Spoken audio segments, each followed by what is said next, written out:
Hello everyone and welcome to It Goes Off. We've just had round 22 and we've got a very special show coming up with Russell Hinder joining us on the Skype.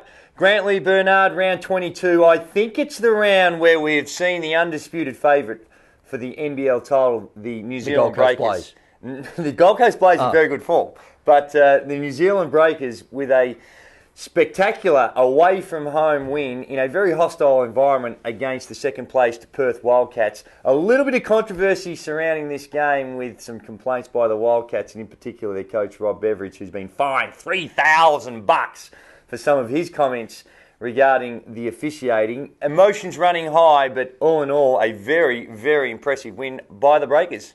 Yeah, look, I think, hats off. Probably one of those games, it could have gone either way, but went to the Breakers in OT, which shows they can go on the road and get it done. There's probably been a little query over, them on the road, but to go and do that, that's pretty impressive. And like you say, they have probably got that little edge now in maybe in a lot of people's thing. I'm sure the Wildcats don't feel like that they can't beat them or the other teams can't beat, but then I'm sure for the Breakers, they'd be feeling pretty good going back home on that 24-hour flight to Auckland. It is a long way. I'm not quite sure it's that far, but 27 points by Kevin Lish. He has been very good all season, but as we head in towards the playoffs, the Perth Wildcats, they've dropped 3 out of their last 5 games. So, 2 of those being against the Breakers, and then 10 days ago it was against the Cairns Taipans. So they've got some concerns even now to try and hang on to second place. Yeah, look, they are going to be challenged, but you would think, given the experience, given their roster, I think over the next few weeks, over the last 3 or so games of the season, I think you'll see Perth consolidate. Look, put it this way. If this game flips the other way and Perth wins by 2 points in overtime, well, everyone's going, the Wildcats, yes, they're going there. Yeah, they're going to be fine. Well, I think they'll still be fine. I think I don't think we're writing them off just yet. Well, if they're looking for some potential talent, perhaps they need to have a look at some of the AFL, because have a look at this footage. It was during the halftime break, with Nic Natanui going in there and just rising above, and that's right, slamming it down over the courtside announcer. What athleticism by Nic Natanui.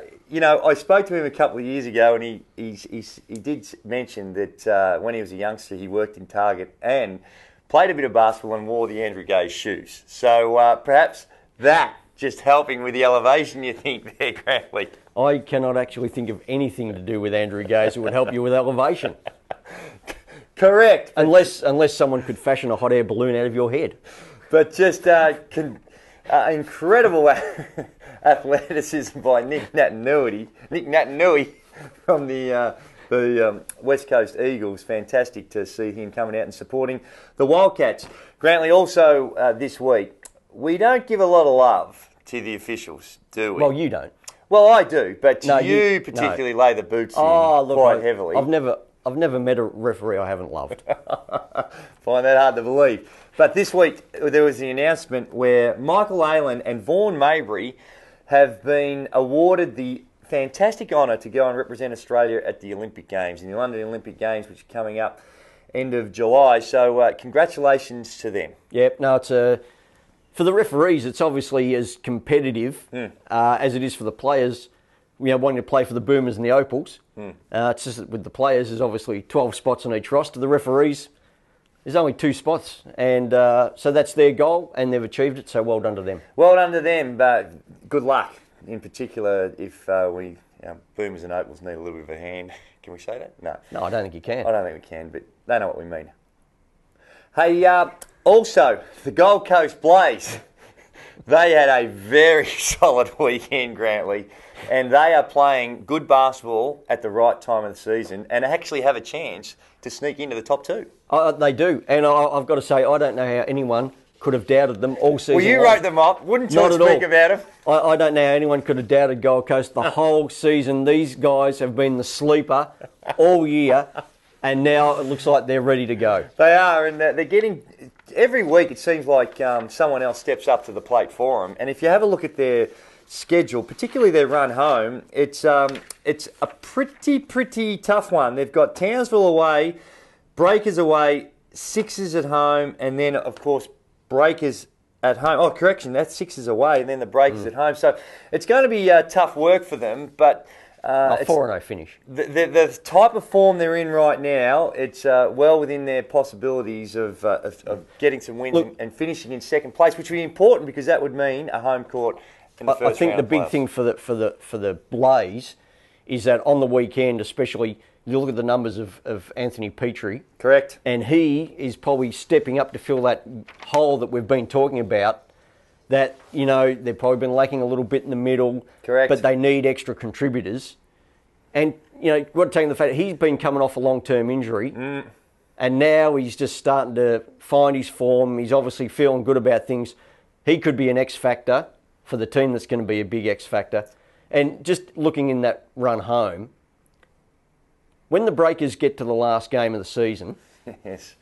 They've locked up first place. They've locked up first place. Doesn't really mean that much to them. I see where you're coming from. No, I'm not saying they're throwing the game. I'm just saying... Do they make the big trip over to... Do they say, listen, CJ... have a spell. Cedric, stay home, put the feet up, watch a bit of rugby. Have a bit of a Georgie best. Make sure the sheep don't get inside the house. Yes, correct. And we just take it from there. So it'll be interesting to see how that pans out. That could be an almighty gift to the Gold Coast Blaze if that was the case. Grantley's now time of the program where a little segment we call Who's Hot? Who's Not? And I'm going to tackle the hots right from the top. And we've been talking. Surprise. We're talking about the Blaze and Idris Delion, 23 points versus the Taipans, and then 33 points in a spectacular display against the Sydney Kings. He is smoking hot. And another man that's been shooting the ball exceptionally well is Ben Madgen. Now, the Sydney Kings had a tough time on the weekend, but Ben Madgen loving the tutelage of Shane Heal.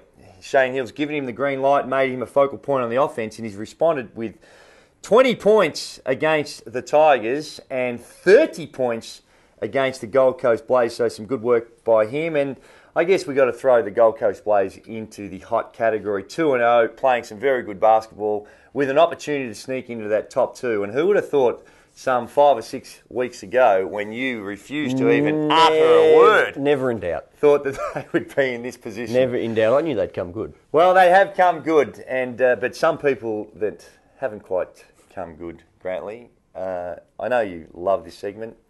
Talk us through some of the lesser performances in the competition. Whew, not hot. Not hot, just cool. The Sydney Kings. Now, you mentioned Shane Heal's, he's got Ben Madgen firing. But it's one of these things where Brian Goorjian was considered a bit of an offensive dynamo as a player. Right.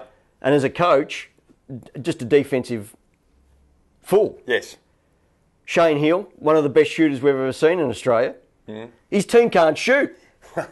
2 of 13 on threes. I'm not sure it's his team. And 17 of 30 from the free throw line against the Tigers. Coming in the last 5 And then games. against the Blaze, there's 6 of 22 from the three-point line and 5 of 20 on free throws. Well, Hammer needs to lace them up and get out there and make the comeback complete. If you don't. Another not hot. And this is an unfortunate one. James Harvey of the Gold Coast Blaze looks like he's going to have surgery that will end his season.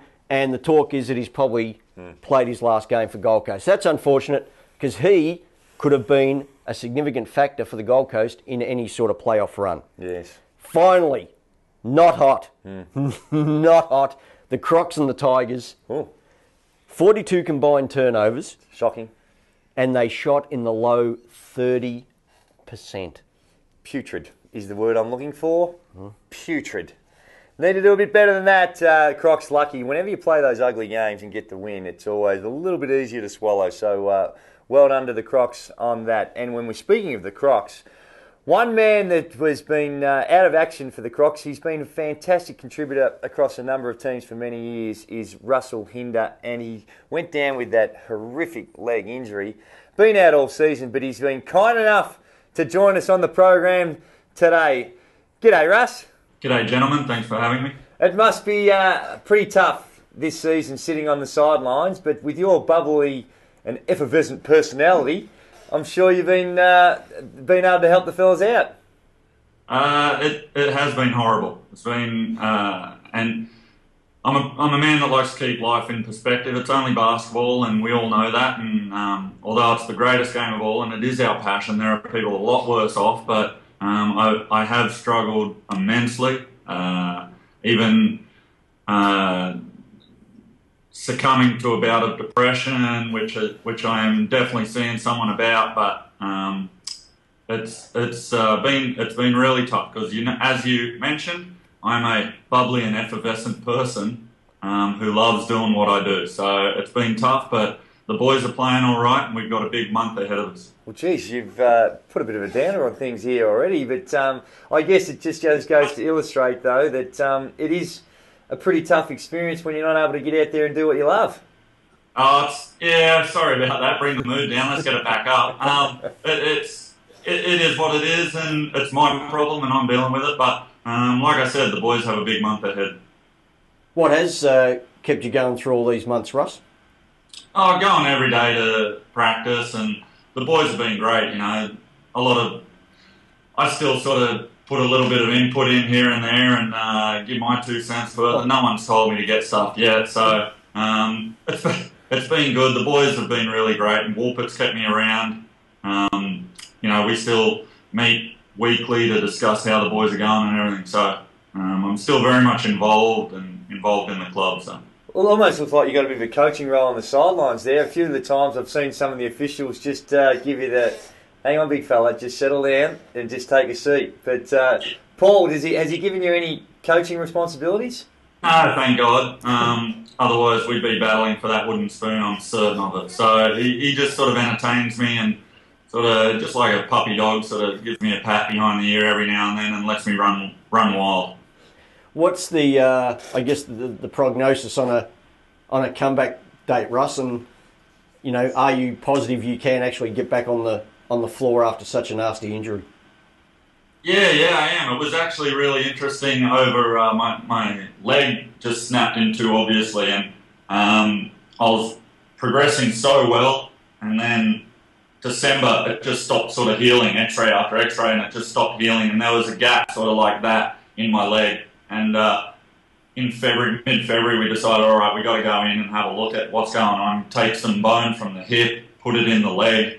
We get in there. There's a piece of membrane that's in between the bones trying to heal. So it was like trying to glue two bits of wood together with a piece of cling wrap in between. It's just not going to work. So we've done that. We got that out, cleaned it out. It's coming along brilliantly. I'm hoping to play in the QBL for Townsville this year. Win another contract with the Crocs, and get back to doing what I love. So I'm taking it really slowly, and hopefully mid-May, mid-June. What have the Crocs said to you about next season? Well, they've been unbelievable. I was at West Sydney when Sammy Mack didn't play a game that year. I know there was a lot of sort of back and forth between the club about his pay and about all of this and his responsibilities, and I fully understand that his pay was a little bit different to mine, but I've gotten nothing but support from the Crocs. They've been incredible. They have just been amazing. So they've said, look, big fella, take your time, get ready. We'll give you as long as we can to get better and get on the court, and we want you back. We want you back fit and healthy next year. And what about the run home for the Crocs? You're just hanging on to that fourth spot. You're tied with the Cairns Taipans, but I believe you got the split on them, so that's an advantage. But I wouldn't put your run home in the easy category. You've got the Gold Coast at home, then you've got Perth away, then you've got New Zealand. That is the top three teams. If you get there, you're going to be in playoff form. Well, I call it the cupcake schedule. I mean, it's really... we're just going to stroll into the playoffs this way, aren't we? Hey, like you said, we'll be in playoff form if we get there. So the boys are playing up and down all year. We've played some of the best basketball I've ever seen from a Crocs team, and maybe some of the worst. So it's been a difficult year for everyone involved. We just need to find some consistency on the court, and This Saturday night against the Blaze is the real key. I think it's going to be. It is a playoff game for us. So. In fairness to your Crocs, Russ, consistency hasn't been a strong suit around the league at all this year, really, has it? No, exactly, and I mean, makes it exciting, makes it fun, and keeps it interesting. I think the breakup a couple of years ago, I was talking to someone about it the other day, where the league sort of started from scratch again and said, look, $1 million salary cap, points, all of this, we're going to be a lot stricter, and I think it's really done a great job of equaling out the teams, and there's great parity amongst all the teams. Well, Rusty, we wish you well. As basketball fans, we love to see you back in the competition next season with the Townsville Crocs, and it's an exciting time coming up. But before we let you go, your old coach, Trevor Gleeson, went to town. It was in town last weekend. Yeah. How was he received by the fans? It was a chorus of boos and bottles thrown, and it was just brilliant to see, and he deserved every one of them. I do have to... I'm not very proud of the Townsville fans for missing every shot. No one got him right in the head. So, you know what? He was here 5 years. He took us to the playoffs every year. The crowd understood that he moved for family reasons. And as we've discussed before, life's bigger than just basketball. So he was very well received, and he was very gracious in his return. So it was good to see him, actually. Well, good on you, Rusty. We wish you well in your recovery. And we look forward to seeing you back on the NBL courts next season. I really want you to be honest now with this next answer. Did you really suffer a knee injury, or with that haircut, have you been inside for 6 months? Sharp. That's prison number one. That I reckon that is a very sharp and easy. So Snow White next year. What's that? Mate, I've got a bit of the buffon going, but if you could shave the hair off that head, you'd have enough to cover a living room floor for carpet. Stink. Hey, Rusty, it's been great to have some time to catch up with you. We wish you well in your recovery, and all the best for the Crocs for the remainder of the season. Thank you so much. Thanks for your time, guys. Good on you, Russ, and all the very best to the Townsville Crocs. You've got a tough run home, but well within the possibilities of seeing some playoff action yet again for the Townsville Crocs. Grantley, tough luck story with Russell Hinder, and clearly battling some of his demons there, but let's hope that he gets back. It's blokes like him with the skill and a bit of personality that this league desperately needs. Yeah, for sure. He is one of the genuinely good guys of the league, unlike yourself. Jeez, you're taking your angry pills again, Grantley.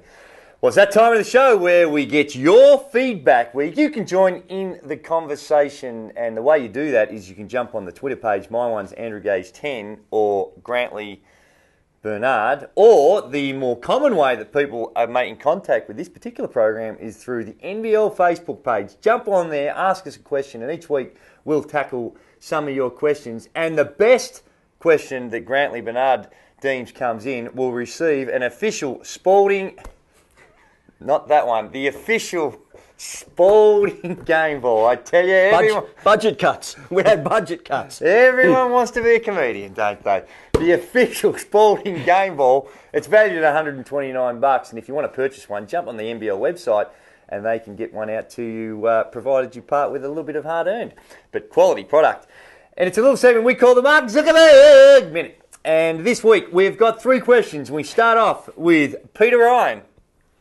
Peter Ryan wants to know, with Ryan Bathy and others in the AFL and a host of young Aussies in college, is it time to cut the imports to 1 to make extra roster spaces for the Australians? Yeah, good question, Ryan. I think that when you look in the past, there has been those bona fide superstars who've been hard to have an impact on the competition. But Grantley, right now, the imports are very, very good, but just don't seem to have the quality we've had in the past. The imports do not raise the level of the competition as they did in the past, like Leonard Copeland, Leroy Loggins, James Crawford, Chris Williams. And I know people will say, well, you're living in the past. But let's face it, the quality of the imports right now is not what they were. I think, don't cut necessarily the quota to 1, but let's take your money for 2 imports, put it into 1 good import, and lift the standard.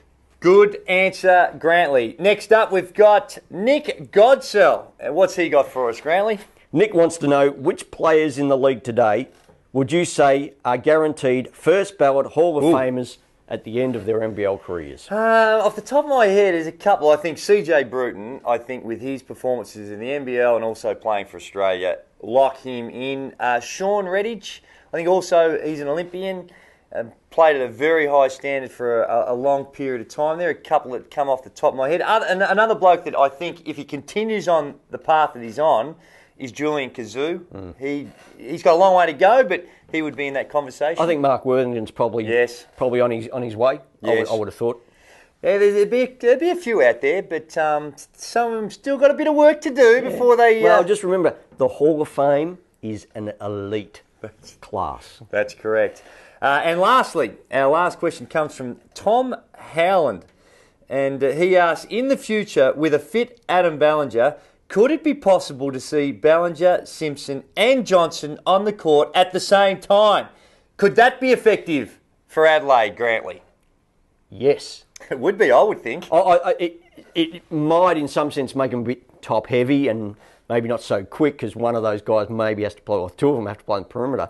But shoot the ball, power it inside. You've got good guards around the outside. I would love to see that line-up at least given a chance. I remember... a few years ago when the Titans had Pepper, Wheeler, Ronaldson, Anstey, and Gorgin's dream I think was to have those four on the floor at the same time, with D-Mac to just sort of pass and hand the ball to them and let them go to work. So yes. Yeah, I'd love to see it happen. Well, Daniel Johnson and Adam Ballinger got that outside game as well, so they get a bit of balance there. But I'm a bit concerned about Adam Ballinger. He missed half of last season, and this season he's been out the entire journey, virtually the entire journey. So he's got some health issues that he needs to address. It's going to be an interesting decision that the Adelaide 36ers have to make on him, whether or not they continue with him. Well, there's our three questions, Grantley. Who's picked up the Sporting Game Ball this week? I think the Sporting Game Ball goes to our first question, Peter Ryan. Good on you, Peter. A Sporting NBL Game Ball coming your way, and we'll get that out to you as soon as possible. Grantley, some very, very important games coming up. Round 23 is upon us, and the battle for the Final Four is well and truly on. Tell the good folk out there where they can go see a high-quality game of Ironhead NBL basketball. All starts on Friday night with a battle for the bottom four, the Wollongong Hawks, at home to the Sydney Kings. Then on Saturday night, the Adelaide 36ers are looking to cause an upset against the New Zealand Breakers. But the big game on Saturday is the Townsville Crocodiles at home to the Gold Coast Blaze. That is a playoff shaper. As it is on Sunday out in the Wild West, where the Perth Wildcats, who have lost 2 on the trot against the Cairns Taipans, who beat Perth in Perth not all that long ago. That is going to be a fantastic game. And Grantley, also what's going to be fantastic is coming up. It's the MVP extravaganza, and it's awards night. It's here in Victoria at the beautiful Palladium Crown Casino, and it's where the NBL MVP will be announced, the NBL MVP will be announced, and also all the All-Star awards. It's a fantastic night. There you see it, the tickets $190, and they're on sale now. So jump on the NBL website and make your reservations, because I hear tickets are filling fast. I reckon for $190, I reckon the folks would be getting a reprise of you on Dancing with the Stars. No, they won't be getting that. But last year they had... Surely. Last year they had Guy Sebastian banging out 7 or 8 little tunes, and the joint was rocking. And this year there's going to be another special guest. So get your tickets as soon as you can and enjoy all the action there and rub shoulders with the greats of Australian basketball.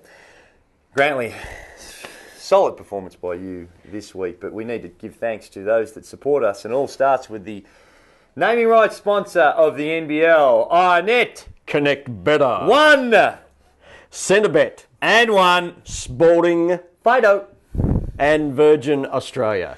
Good work by all those contributors. It's an exciting time as we head towards the playoff. You can smell the playoff action.